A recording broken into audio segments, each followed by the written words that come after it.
Welcome, my dear students. Now you are watching lecture number 25 of physics subject of 10 plus 1 class, and we are in unit number 2.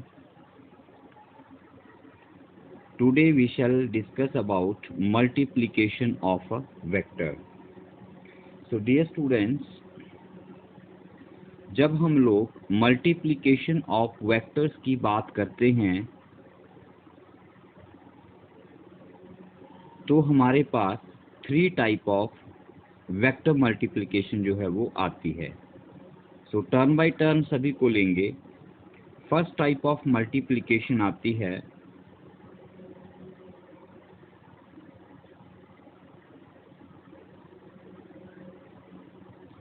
Multiplication of vector of a vector bye a real number, right? Multiplication of a vector by a real number. Dear students, real numbers क्या होते हैं आपको पता होगा। real line सबको मालूम है। let us say this is 0, then the numbers to the right side are 1, 2, 3 and so on. It extend up to infinity plus infinity, and on the left side we have -1, -2, -3 and so on. तो ये सभी number जो एक number line के ऊपर present किए जा सकते हैं उन्हें हम लोग रियल नंबर्स कहते हैं। वो पॉजिटिव भी हो सकते हैं, नेगेटिव भी हो सकते हैं, फ्रैक्शन में भी हो सकते हैं, ठीक है, जीरो भी उसमें आती है। तो जब हम किसी वेक्टर को ऐसे किसी नंबर से मल्टीप्लाई करेंगे तो हमारा जो रिजल्टेंट वेक्टर है वो क्या होगा। रिजल्टेंट वेक्टर क्या होता है प्रीवियस वीडियो में मैं बता चुका हूं आपको। तो उस रिजल्टेंट वेक्टर को हम लोग कैलकुलेट करेंगे। लेट अस से I have a vector A, right, and I multiply it by a real number n, then the resultant is simply NA vector. Now this number can be positive or this number can be negative. ये number आपका positive भी हो सकता है और negative भी हो सकता है। तो दोनों केस में वेक्टर के ऊपर क्या इफेक्ट पड़ेगा आइए देखते हैं। Late us say this is your vector A और इसे मैं किसी एक पॉजिटिव नंबर 2 से मल्टीप्लाई कर देता हूं। तो इसको 2 से मल्टीप्लाई करने पर मुझे जो नया वेक्टर मिलेगा वो 2a वेक्टर हो जाएगा। इसका मतलब जो नया वेक्टर मुझे 2a वेक्टर मिला उसका मैग्नीट्यूड पहले वेक्टर से डबल हो जाएगा। Are getting my point? इसका मैग्नीट्यूड इतना है तो इसका क्या हो गया, डबल हो गया, लेकिन डायरेक्शन उसकी चेंज नहीं हुई। अब अगर इस सेम नंबर को मैं 3 से मल्टीप्लाई करूं तो मुझे नया वेक्टर 3a वेक्टर मिलेगा। मेरा जो नया वेक्टर है, जो बेसिक वेक्टर a है जिसको मैं मल्टीप्लाई कर रहा हूं, उसका मैग्नीट्यूड 3 टाइम्स हो जाएगा अगर उसे 3 से मल्टीप्लाई किया जाता है, लेकिन डायरेक्शन सेम वही रहेगी जो वेक्टर a की है। ठीक है, तो यहां से हम लोग क्या लिख सकते हैं कि when any vector is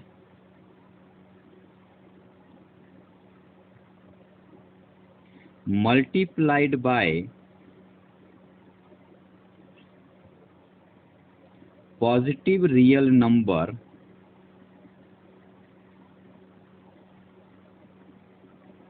से n, किसी पॉजिटिव रियल नंबर n से मल्टीप्लाई किया जाता है, then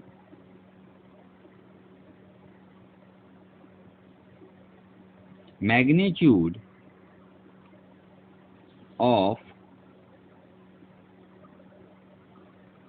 new vector becomes n times, magnitude जो है वो n टाइम्स हो जाता है, बट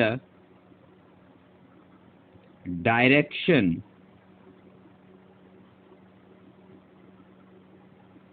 रिमेन्स सेम। ठीक है, जब हम किसी वेक्टर को पॉजिटिव रियल नंबर से मल्टीप्लाई करते हैं तो उसका जो मैग्नीट्यूड है जिस नंबर से मल्टीप्लाई कर रहे हैं उतने टाइम्स हो जाता है, लेकिन डायरेक्शन उसकी चेंज नहीं होती है। ठीक है, राइट। और वेक्टर का नेचर भी चेंज नहीं होता। वेक्टर का नेचर का मतलब क्या है, जैसे मान लीजिए ये मेरे पास कोई एक फोर्स है, एंड लेट अस से ये फोर्स है आपकी 2 न्यूटन अलोंग ईस्ट। अब मैं इस फोर्स को 2 से मल्टीप्लाई कर देता हूँ, ये मान 10 से मल्टीप्लाई कर देता हूँ, छोटा सा नंबर लेते हैं ताकि मैं यहाँ ड्रॉ कर सकूँ उसे। तो नई फोर्स आपकी 3f वेक्टर हो जाएगी। मीन्स नया जो वेक्टर 3f वेक्टर मिला वो f वेक्टर के 3 टाइम्स होगा, ये 1 पार्ट, ये 2 पार्ट और ये 3 पार्ट। मीन्स इस टोटल मैग्नीट्यूड आपका ये 6 न्यूटन हो जाएगा। मीन्स f वेक्टर एक फोर्स है, तो पॉजिटिव नंबर से मल्टीप्लाई करने पर, रियल नंबर से मल्टीप्लाई करने पर जो नया वेक्टर आपको मिला वो भी एक फोर्स ही रहेगा। That will not change. The physical quantity represented by the vector will not gate changed, right. But here you can see resultant becomes 3 times. पहले वेक्टर का रिजल्टेंट 2 न्यूटन था और इसका कितना हो गया 6 न्यूटन, बट डायरेक्शन सेम वही रही, along east and along east, right? Now let us talk about multiplication by negative number. Second is multiplication by negative real number. जब हम किसी वेक्टर को नेगेटिव रियल नंबर से मल्टीप्लाई करते हैं, very simple, late us से I have a vector a and let I multiply it with -2। इसको मैं -2 से मल्टीप्लाई करता हूँ, तो मेरा जो नया वेक्टर है वो -2a वेक्टर हो जाएगा, राइट। वेक्टर a है, इसको मैंने -2 से मल्टीप्लाई किया, मुझे मिलेगा -2a वेक्टर। तो अब जो नया वेक्टर है वो कैसा होगा, उसका जो मैग्नीट्यूड है बच्चों वो उतने टाइम्स हो जाता है जितने से हम उसको मल्टीप्लाई कर रहे हैं। मीन्स नए वेक्टर का मैग्नीट्यूड पुराने का डबल हो जाएगा यहाँ पर, लेकिन यहाँ माइनस लग गया है तो डायरेक्शन इसकी ऑपोजिट हो जाएगी, direction will get change. Are you getting my point? मतलब नेगेटिव से मल्टीप्लाई करने पर, नेगेटिव रियल नंबर से मल्टीप्लाई करने पर वेक्टर की डायरेक्शन बदल जाती है। So what you can write here, आप यहाँ पे क्या लिख सकते हो, means when any vector is multiplied by a negative real number से -n, किसी वेक्टर को नेगेटिव नंबर -n से मल्टीप्लाई करेंगे, then the magnitude of new vector, नए वेक्टर का magnitude becomes n times. Vector magnitude तो n टाइम्स हो जाएगा, ठीक है, but direction is opposite, direction reverse हो जाएगी, ऑपोजिट हो जाएगी, टोटली 180 डिग्री पर आ जाएगी, ठीक है। और इस केस में भी nature of vector does not change, means physical quantity does not change, physical quantity वही रहती है। जैसे मान लीजिए ये मेरे पास एक वेक्टर है, let us say this is a vector representing the velocity, and let us say this is a velocity of 2 metre पर सेकेंड अलोंग ईस्ट। अब इस v वेक्टर को मैं 5 से मल्टीप्लाई कर देता हूं तो मुझे नया वेक्टर 5v वेक्टर मिलेगा। मतलब -5 से मल्टीप्लाई करता हूँ, लेट अस से नेगेटिव नंबर हम स्टडी कर रहे हैं, तो जो नया वेक्टर है वो इस वेक्टर का 5 टाइम्स हो जाएगा। मीन्स वो 5 टाइम्स बनाना है, देखिए 1 2 3 और ये 4 और ये 5। मीन्स अगर इसकी लेंथ 1 सेंटीमीटर है तो नए वेक्टर 5 से -5 से मल्टीप्लाई करने पर जो वेक्टर है वो 5 सेंटीमीटर लॉन्ग होगा। ठीक है, स्केलिंग की बात कर रहा हूं मैं। अब इसका मैग्नीट्यूड 2 मीटर पर सेकेंड था, तो इस वेक्टर का मैग्नीट्यूड 5 टाइम्स हो जाएगा, मीन्स इसका मैग्नीट्यूड 10 मीटर पर सेकेंड हो जाएगा। लेकिन डायरेक्शन क्या हो जाएगी बच्चों, नेगेटिव से मल्टीप्लाई हो रहा है तो डायरेक्शन आपकी इसकी ऑपोजिट हो जाएगी। ये अलोंग ईस्ट था तो ये आपका अलोंग वेस्ट हो जाएगा। बट रहेगा ये भी वेलोसिटी वेक्टर ही, it will also be a velocity vector, means the nature of physical quantity will not change. Now let us move to next multiplication. Yes, यहाँ पे एक बात और आती है, multiplication by zero. Multiplication of a vector by zero, zero number. तो इसके बारे में हम बाद में लेंगे, लेकिन इतना आप याद रख लीजिए कि जैसे मान लीजिए मैं 0 इंटू ए वेक्टर करता हूं तो मुझे 0 वेक्टर मिलता है, we get 0 vector, we get 0 vector. ये 0 वेक्टर क्या होता है इसकी डिटेल हम इस टॉपिक के बाद लेंगे डिटेल में। बस इतना याद रख लीजिए कि when number is vector is multiplied by 0 we get 0 vector. ठीक है, हमें 0 वेक्टर मिलता है। ठीक है, हम इसके बारे में पढ़ेंगे, डिटेल में पढ़ेंगे, तो you can just skip this topic at this time. So now let us talk about second type of multiplication, that is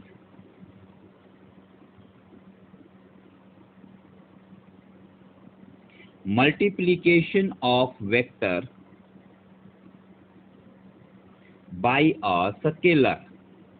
जब किसी वेक्टर को स्केलर से मल्टीप्लाई किया जाता है, जैसे फॉर एग्जांपल मेरे पास एक वेक्टर क्वांटिटी है वेलोसिटी, वी वेक्टर। ये कैसी क्वांटिटी है, वेक्टर क्वांटिटी है, सभी जानते हैं, it is a vector quantity. इसको मैं मल्टीप्लाई कर देता हूं विद मास m। तो m क्या है आपका, एक स्केलर क्वांटिटी है, you know very well that mass is a scalar quantity. So what you will get? I will multiply m with v vector, mass with velocity और velocity with mass doesn't matter, order यहाँ पर matter नहीं करता। आप इसको v vector into m भी लिख सकते हैं और m into v vector भी लिख सकते हैं। But keep in mind that कि वेक्टर का साइन केवल वेलोसिटी के ऊपर ही लगना चाहिए, क्योंकि वेलोसिटी ही वेक्टर क्वांटिटी है, मास वेक्टर क्वांटिटी नहीं है। मास स्केलर है, जो स्केलर होता है वो सिंपल सिंबल से लिखा जाता है। तो इस केस में क्या होता है, हमें एक नया वेक्टर मिलता है, we get a new vector. ठीक है, और new vector you can say we get a new vector physical quantity, new vector physical quantity. अभी आपने रियल नंबर के मल्टीप्लिकेशन में देखा बच्चों कि जिस रियल, हम अगर किसी वेक्टर को किसी नंबर से मल्टीप्लाई करते हैं, सो हमने देखा कि अगर आप किसी वेक्टर को रियल नंबर से मल्टीप्लाई कर रहे तो उसका नेचर चेंज नहीं हो रहा था, बट यहाँ पर वेक्टर का नेचर चेंज हो जाता है, वो एक नई फिजिकल क्वांटिटी हमें देता है। और ये आपको मालूम है, ये हमारा मोमेंटम होता है, जो हम लोगों ने स्टडी किया है, प्रीवियस 9th क्लास में आपने पढ़ा होगा, और यहाँ तो हम बहुत डिटेल में पढ़ेंगे इसके बारे में अभी आने वाले चैप्टर्स में। तो we get a new quantity momentum, जिसे आप P से डिनोट करते हो, और इसे आप P वेक्टर लिखेंगे। क्या लिखेंगे, P वेक्टर। तो यहाँ से आपको एक चीज़ बहुत समझ आ जानी चाहिए कि जब हम किसी वेक्टर को स्केलर से मल्टीप्लाई करते तो हमें एक नया वेक्टर मिलता है, नई वेक्टर क्वांटिटी मिलती है। जैसे मास को वेलोसिटी से मल्टीप्लाई किया तो हमें मोमेंटम मिला। इसी प्रकार आप लोगों को मालूम होगा कि अगर हम लोग मास से एक्सीलरेशन को मल्टीप्लाई करें तो हमें फोर्स वेक्टर F मिलता है। Is it okay? अब ए एक्सीलरेशन है और ये आपका क्या है, फोर्स है। मीन्स जब हमने एक्सीलरेशन वेक्टर क्वांटिटी को स्केलर क्वांटिटी मास से मल्टीप्लाई किया तो हमें नई क्वांटिटी फोर्स मिली, जो कि एक वेक्टर क्वांटिटी है। सिमिलरली यहाँ पर जब आपने वेलोसिटी वेक्टर को मास स्केलर क्वांटिटी से मल्टीप्लाई किया तो आप लोगों को मोमेंटम मिला। इस तरह से हम और भी बहुत सारी क्वांटिटी स्टडी करेंगे, लेकिन अब बात आती है कि इनका मैग्नीट्यूड क्या होता है और इनकी डायरेक्शन क्या होती है, जो नया वेक्टर हमें मिलता है। तो इसको देखते हैं अभी। So dear students, when you can learn that scalar into vector equal to new vector quantity.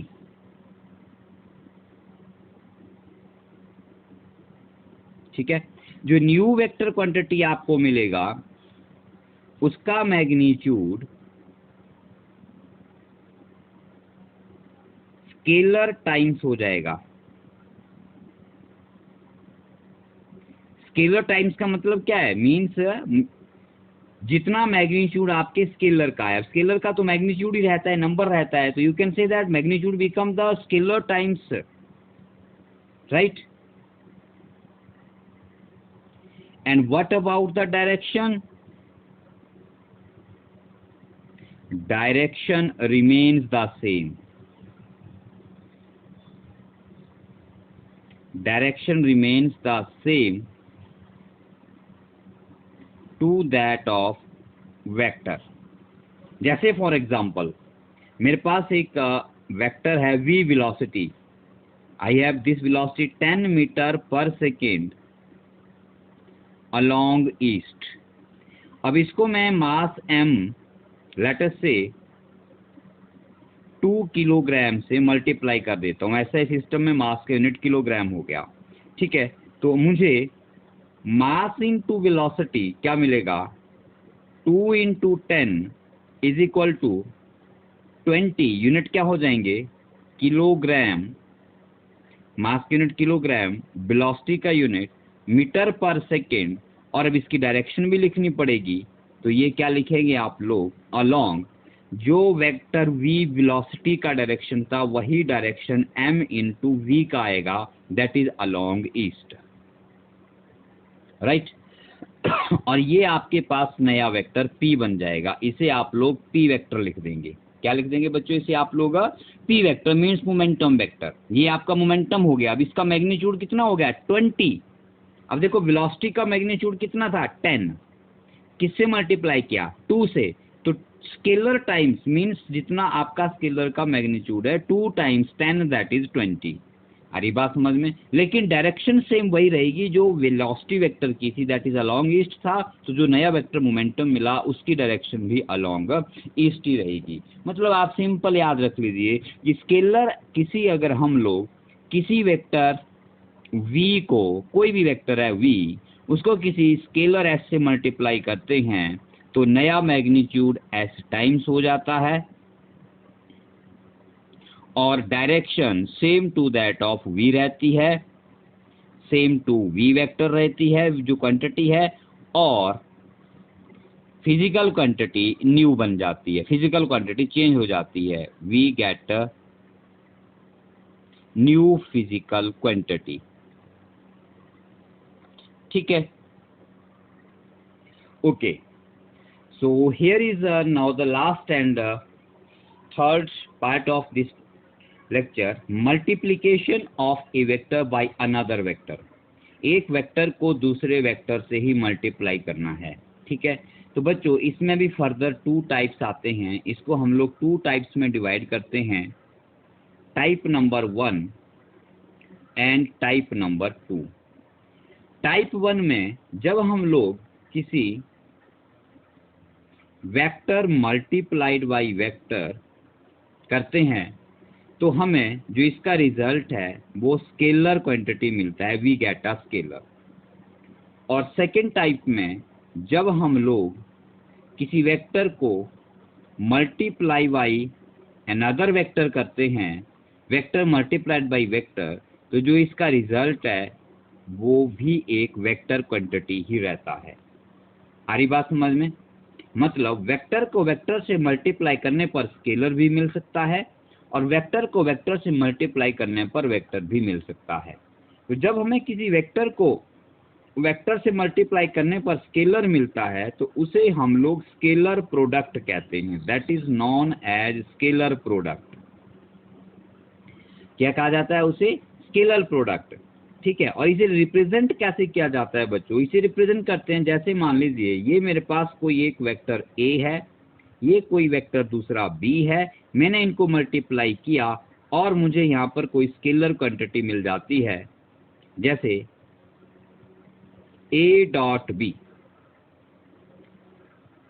ठीक है, हम इसका रिप्रेजेंटेशन बता रहे हैं आपको। Vector A any quantity, vector be any quantity, दोनों को मल्टीप्लाई किया हमने और हमें स्केलर प्रोडक्ट मिलता है, मतलब स्केलर क्वांटिटी हमें मिलेगी, तो उसे हम लिखेंगे कैसे? उसे लिखेंगे magnitude of vector A into magnitude of vector B into cos of angle theta between the two vectors, into cos of angle theta between the two vector. इसका मीनिंग क्या है? जैसे ये ए वेक्टर है और ये वेक्टर आपका बी है, तो smaller angle between these two, this will be considered as angle theta between A and B.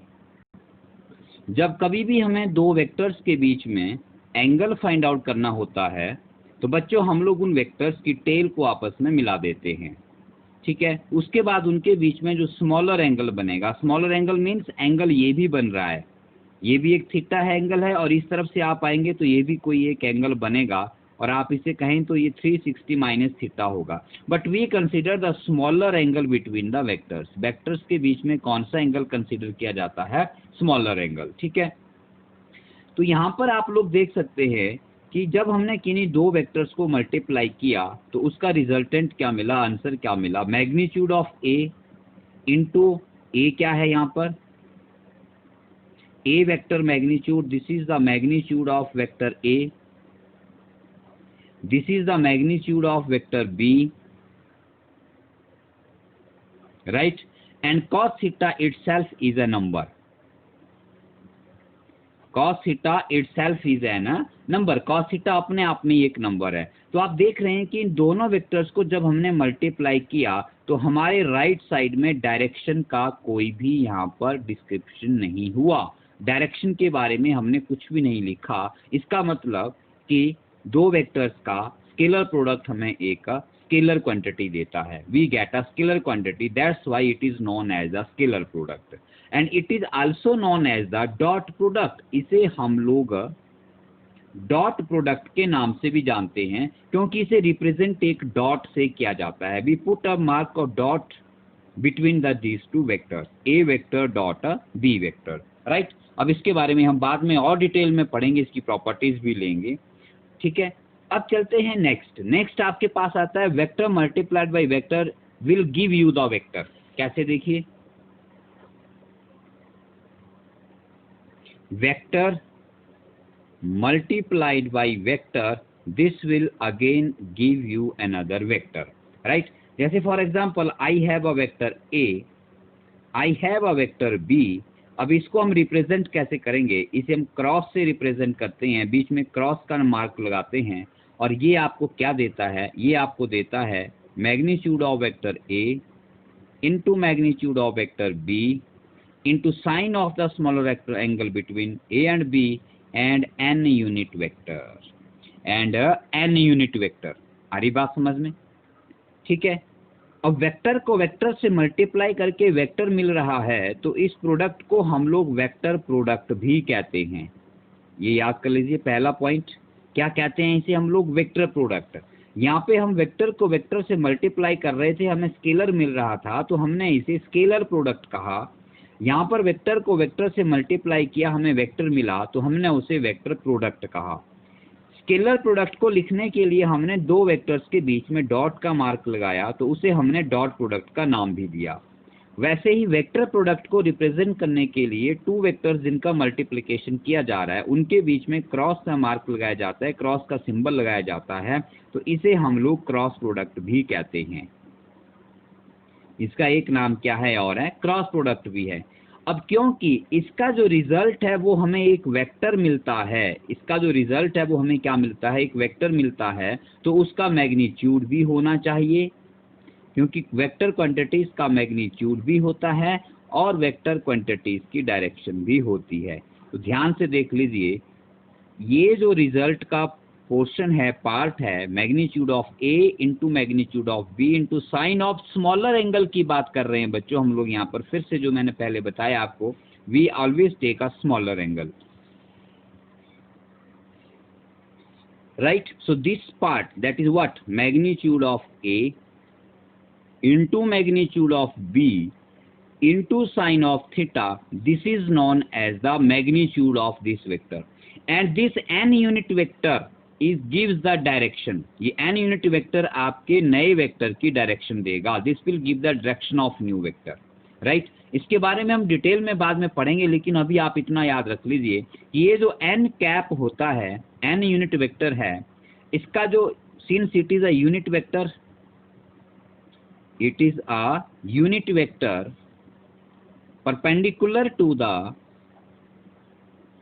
plane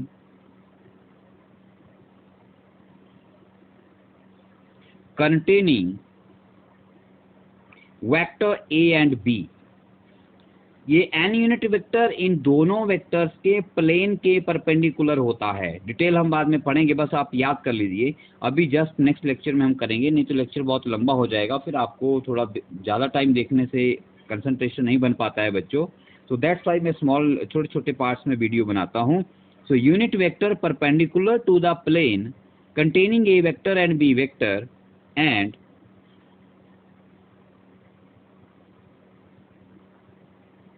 is directed along the direction given by right hand screw rule. पढ़ेंगे इसके बारे में राइट हैंड स्क्रू रूल क्या होता है. इसके बाद जब हम इसके बारे में डिटेल में जाएंगे तो वहां पर हम इसको स्टडी करेंगे. सो राइट हैंड स्क्रू रूल के बारे में भी पढ़ेंगे, ठीक है. तो ये है आपका मल्टीप्लिकेशन ऑफ अ वेक्टर्स. तो आज के टॉपिक में हमने क्या क्या देखा, देखिए सबसे पहले मैं आपको एक बार रिवाइंड करवा देता हूँ. बट यहाँ पे हम लोग एग्जांपल्स ले लेते हैं बच्चों. डॉट प्रोडक्ट के एग्जांपल जैसे हम लोग लेते हैं F vector dot displacement vector, this gives you work. ये आपको वर्क देता है, this gives you work. Simple example है, 9th क्लास में आपने पढ़ा होगा. Dot product of force and displacement is equal to work. तो एफ एक वेक्टर क्वांटिटी है, डिस्प्लेसमेंट एक वेक्टर क्वांटिटी है, दोनों को हमने मल्टीप्लाई किया तो हमें एक वर्क क्वांटिटी मिली, और वर्क एक स्केलर क्वांटिटी है. वर्क क्या है, एक स्केलर क्वांटिटी है. ऐसे ही आपके पास और भी एग्जांपल्स आते हैं. अगर आप F vector dot V vector करें तो हम लोगों को एक नया क्वांटिटी पावर मिलता है. इनफैक्ट ये इंस्टेंटेनियस पावर होती है, डिटेल में पढ़ेंगे. But just for example you can से dot product of force and velocity vector give you the power, that is P.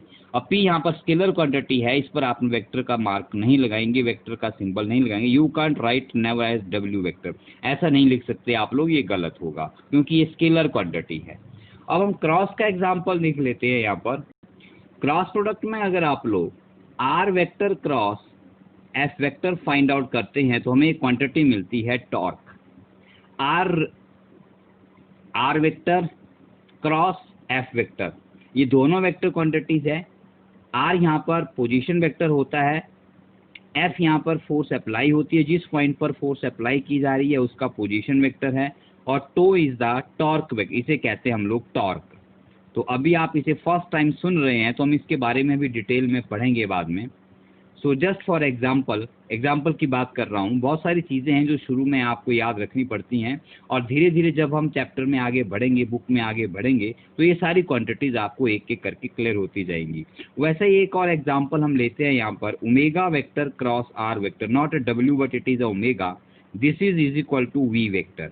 Velocity, angular velocity into radius, angular velocity cross product radius vector, this gives you the क्या देता है आपको, ये velocity vector देता है, linear velocity. तो अभी हम एंगुलर वेलोसिटी क्या होती है, डिस्प्लेसमेंट वेक्टर क्या है, आर वेक्टर क्या है, वी क्या है, ये सब कुछ हम धीरे धीरे पढ़ेंगे. तो कंफ्यूज नहीं होना है, आपने डरना नहीं है अभी कि ये क्या आ गया, ये क्या आ गया. तो जस्ट एक एग्जाम्पल है, याद कर सकते हैं तो अच्छी बात है, बहुत अच्छी बात है. नहीं कर सकते हैं तो जब हम इनके बारे में पढ़ेंगे तो ये आपको अपने आप लर्न हो जाएंगे. तो ये हमारे एग्जाम्पल्स हो गए यहाँ पर डॉट प्रोडक्ट और क्रॉस प्रोडक्ट के. So dear, that's all for this multiplication of vector. Next lecture में हम लोग एडिशन ऑफ वेक्टर का एनालिटिकल ट्रीटमेंट करेंगे, कुछ लॉज पढ़ेंगे वेक्टर अलजेब्रा में एडिशन ऑफ वेक्टर्स के. और ये जो अभी हमने डॉट प्रोडक्ट क्रॉस प्रोडक्ट पढ़ा, इसको हम उसके बाद स्टडी करेंगे, पूरा डिटेल में इसको लेंगे. So that's all for this lecture. Thank you. Have a nice time. Take care.